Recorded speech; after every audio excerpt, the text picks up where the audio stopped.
Hello Leo, I'm back. It's March 2022 and I have to eat chocolate. Why? Because Venus and Mars are in conjunction right now, and Venus is my most elevated planet, so I've got a good excuse. I can eat it and not feel guilty and blame it on the planets. You'll forgive me for being totally unprofessional at this juncture. It rarely happens, but in Vedic astrology,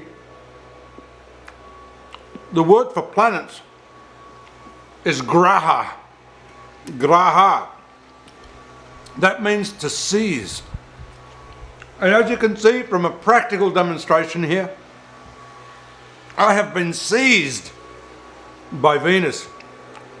Interesting, the name for Venus in Vedic astrology is Shukra.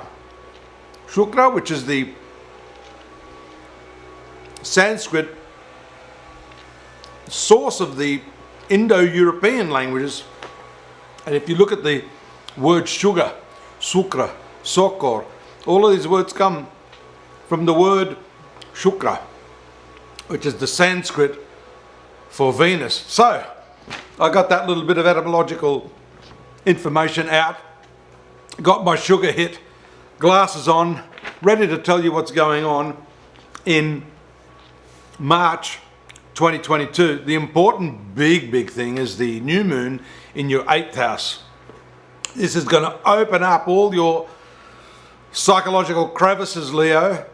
It's going to reveal those parts of your nature that have been hidden, and those sexual and intimate details that you've probably been submerging like the 90% iceberg under the water.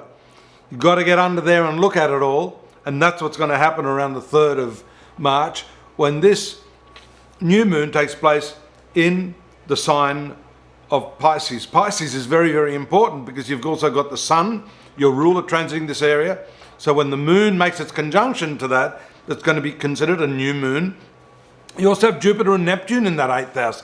So there's been a lot going on here, but the new moon means you're able to crack it open, deal with it, release it, and move on, and have a little bit of chocolate to celebrate. Now, we've also got this other very important conjunction that I want to talk about. We've already been talking about it if you've been tuning into some of my other weeklies and monthly forecasts. We've got the conjunction of Mars and Venus coming together there around the same time, 3rd and 4th, with Pluto. So that is also transforming the energies of your life. And in this case, these two planets, along with Pluto, the 3rd planet, transform your working life, transform your health. You're able to combat your enemies well. In some systems of Eastern astrology, they say that 6th house, I crush you, as Schwarzenegger would say. That is where you can overcome your enemies. If you're competitive, some Western astrologers look at the 5th house and they say that is 5th house is competition. 6th house is, I guess, more to do with your open enemies, or say your enemies at work, people that would have it out for you. Mars and Pluto there show a transformative approach to the way you deal with those issues in your life right now. Now, the other couple of important aspects also relate to this conjunction. Once that transformative connection between Mars and Venus occur in that 6th house with Pluto, they immediately move into your 7th house of relationships. So that's important because you've got Saturn there, you've got Mercury there. This is at the outset of the month. You've got the moon there, and then the moon moves out to make its new moon conjunction. And then you've got Venus and Mars moving in there on the 6th. So that starts a new cycle of passion. That's going to really lift you up out of that depressive, serious, overly responsible attitude that Saturn has had on your relationships, I think, for some time now. So this doesn't happen too often, but it's a nice lift to your relationships. On the 18th, you have a full moon taking place in Sagittarius. I was a step ahead of that one because that's that 5th house that I'm talking about, your competitive instincts, your creative instincts.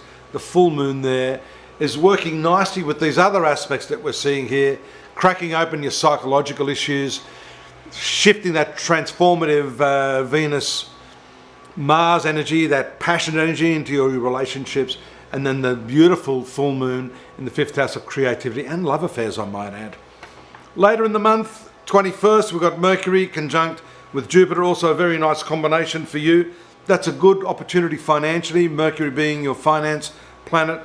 And then on the 29th, Venus moves very, very quickly into a conjunction with Saturn. So that puts a bit of a break on that sizzling passion that I was talking about earlier.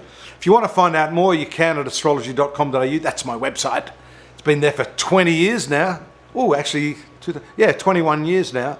So we've got a lot of information that we've collated over those years. Love to share it with you. I'm not going to charge you a dime for that. That's astrology.com.au. If you'd like to drop me a line and tell me how unprofessional I was eating chocolate during your reading, then by all means do that. I'm still going to share my chocolate with you. And what else? Oh yeah, of course, I can't forget that you must subscribe. You must look into my eyes. Subscribe. I'll see you next month, Leo. It's been great fun talking to you. Take care now. Bye-bye.